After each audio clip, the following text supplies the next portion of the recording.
4 महीनों से अफजल रात लैलतुल कद्र की तलाश। मुल्क भर में शब कदर आज अकीदत व एहतराम से मनाई जा रही है। नमाज इशा और तरावी के बाद ख़त्म कुरान की महाफिल। मसाजिद में 27वें रमज़ानुल मुबारक की मुनासबत से खुसूसी इंतज़ामात। ख़वातीन घरों और मर्द हजरात मसाजिद में रात इबादत गुजारेंगे।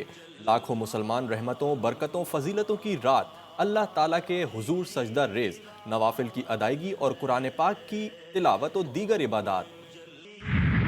वक्त कम मुकाबला सख्त। ईद की शॉपिंग में मजीद तेजी आ गई। मुल्क भर की मार्केटों में खरीदारों का रश। खवातीन मैचिंग की चूड़ी चप्पल और ज्वेलरी के लिए परेशान। नौजवान भी मुनफरिद नजर आने के लिए तलाश में। बच्चों की खरीदारी भी जोर शोर से जारी। दुकानदारों को सर खुजाने की फुर्सत नहीं।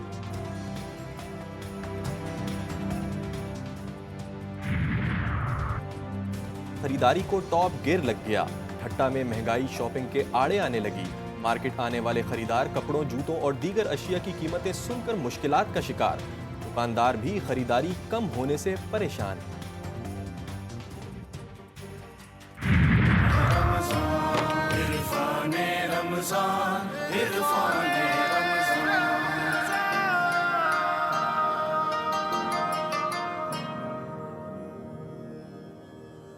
टीटीवी न्यूज़ की सबसे बड़ी ट्रांसमिशन इरफान रमज़ान में हिलाल इंडस्ट्री अशिया इस्तेमाल के अज्जाए तरकीबी और मुसलमानों को दरपेश चैलेंजेस पर गुफ्तगू।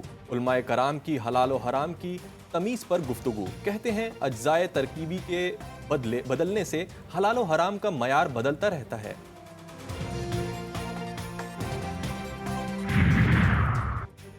वज़ीर आज़म वफ़द के हमरा 3 रोज़ा दौरा पर सऊदी अरब पहुँच गए। मदीना मुनव्वरा के गवर्नर ने शहबाज शरीफ का इस्तकबाल किया।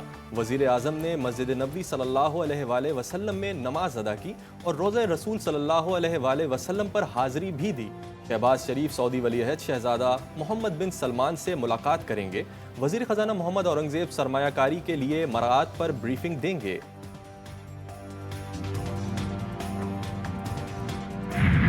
पाकिस्तान की भारतीय वज़ीर दिफ़ा के इश्तियाल अंगेज़ बयान पर मजम्मत। तर्जुमान दफ्तर खारजा ने भारतीय वज़ीर दिफ़ा के मज़ीद पाकिस्तानियों को निशाना बनाने के दावे को एतराफ़ जुर्म करार दे दिया। मुमताज़ ज़हरा बलोच बोली, पाकिस्तान किसी भी जारहियत के खिलाफ अपनी खुद मुख्तारी के तहफ़्फ़ुज़ के लिए मुकम्मल पुरअज़्म है। आलमी बरादरी को भारत के घिनौने और गैर कानूनी इक़दामात पर मुहाफ़सा करना चाहिए।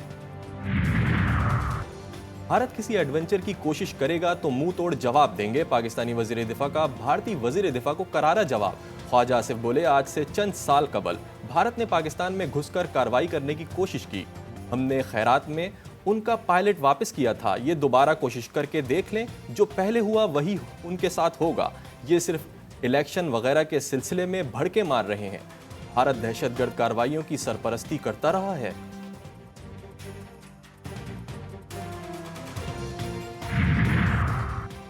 दहशतगर्दी की लानत को जड़ से ख़त्म करने का आज़म। सिक्योरिटी फोर्सेस का डेरा इस्माइल खान में इंटेलिजेंस बेस्ड ऑपरेशन। शदीद फायरिंग के तबादले में 8 दहशतगर्द मारे गए। असलहा, गोला बारूद और धमाका खेज मवाद बरामद। ISPR के मुताबिक हलाक दहशतगर्द सिक्योरिटी फोर्सेस के खिलाफ कार्रवाइयों और मासूम शहरियों की टारगेट किलिंग में मुलविस थे।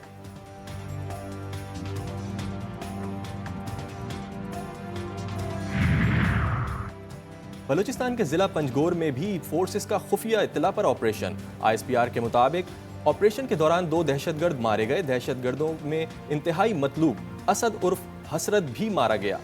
मुल्जिमान के कब्जे से असलहा गोला बारूद भी बरामद कर लिया गया। शुमाली वजीरिस्तान में 2 दहशतगर्द जहन्नुम वासिल। इस तरीके से कोशिश की जा रही है, हमारे जीतते हुए कैंडिडेट के खिलाफ एक प्रोपेगेंडा किया जा रहा है। दरख्वास्त दी जाती है, रिकाउंटिंग की जा रही है और रिकाउंटिंग में उसकी मेजॉरिटी को माइनॉरिटी में बदल दिया जाता है। खान साहब ने उसकी मिसाल दी है कि ये 1971 की तरफ आप हालात को लेके जा रहे हैं। हमूदुर रहमान कमीशन में भी इसका जिक्र है। मुल्क में मशरिकी पाकिस्तान जैसे हालात पैदा किए जा रहे हैं। चेयरमैन PTI बैरिस्टर गौहर कहते हैं, तहरीक इंसाफ के जीते हुए नुमाइंदों को जबरदस्ती रिकाउंटिंग करवाकर हराया जा रहा है। अक्सरियती जमात को अकलियत में तब्दील करने की कोशिश हो रही है। यही बात महमूदुर रहमान कमीशन में भी कही गई है।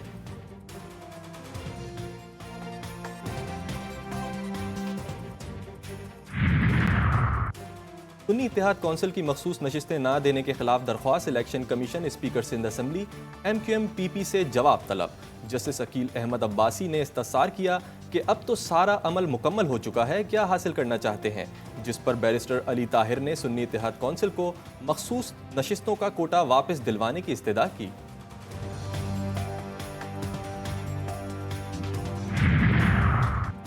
वर्जिश machine, special kitchen, security monitoring room, बानी PTI के लिए जेल में VVIP इंतजाम। 3 अहलकार सिक्योरिटी के लिए लगे कैमरों को देखते रहते हैं। 10 कैदी खिदमत पर मामूर, 2 अफसरान समेत 15 स्पेशल फोर्सेस के अहलकार सिक्योरिटी की जिम्मेदारी निभाते हैं। बानी PTI को अडियाला जेल में दस्तयाब सहूलियात की रिपोर्ट सामने आ गई। बानी PTI की सिक्योरिटी पर माहाना 12 लाख रुपए खर्च होते हैं। जस्टिस सिंध हाई कोर्ट की जेर सदारत अमन अमान से मुताल्लिक इजलास, जस्टिस अकील अब्बासी ने कानून नाफिज करने वाले इदारों को 1 माह की मोहलत दे दी। चीफ जस्टिस ने ऑफिशियल्स को हिदायत दी कि अमन अमान को खराब करने वाले जितने भी ताकतवर हों उन्हें अंजाम तक पहुंचाया जाए। 1 माह में अमन अमान यकीनी बनाया जाए।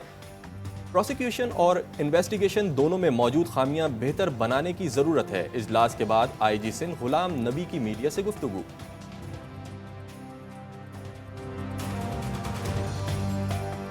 क्रिमिनल जस्टिस सिस्टम में बहुत सारी ऐसी चीज़ें जो ठीक होने वाली हैं। हम अपने एंड पे मैंने उनको अश्योरेंस दी है कि पुलिस जो क्रिमिनल जस्टिस सिस्टम का हिस्सा है वो इंशाल्लाह जो भी बेस्ट कर सकती है वो करेगी। हमारे वो पुलिस ऑफिसर जो अच्छा काम करते हैं हम उनको रिवॉर्ड करेंगे। जो पुलिस ऑफिसर अच्छा काम नहीं करेंगे और क्राइम या क्रिमिनल के साथ मिले हुए उनके खिलाफ एक्शन लेंगे। कराची के हालात के बारे में हम मोहतात अंदाज में हमेशा कहते रहे कि इसका मसला यही है कि चोर और सिपाही दोनों इस शहर के नहीं हैं। तकरीबन 50 के करीब इस रमज़ान में नौजवान जो शहीद हुए, मारे गए, इनके हाथों इसमें तमाम ज़बान बोलने वाले। इस शहर में अमन कायम करना है उनका ताल्लुक इस शहर। शहर कायद में अमन अमान की सूरत हाल पर MQM सरबरा खालिद मकबूल सिद्दीकी का रद्द अमल। कहते हैं कानून तोड़ने वाले और कानून को चलाने वाले दोनों यहाँ के मुकामी नहीं। हम बार बार कहते हैं पेशावर में पेशावर की पुलिस है तो कराची में कराची की पुलिस क्यों नहीं। 50 से ज्यादा नौजवान इस शहर में डाकुओं के हाथों मारे गए।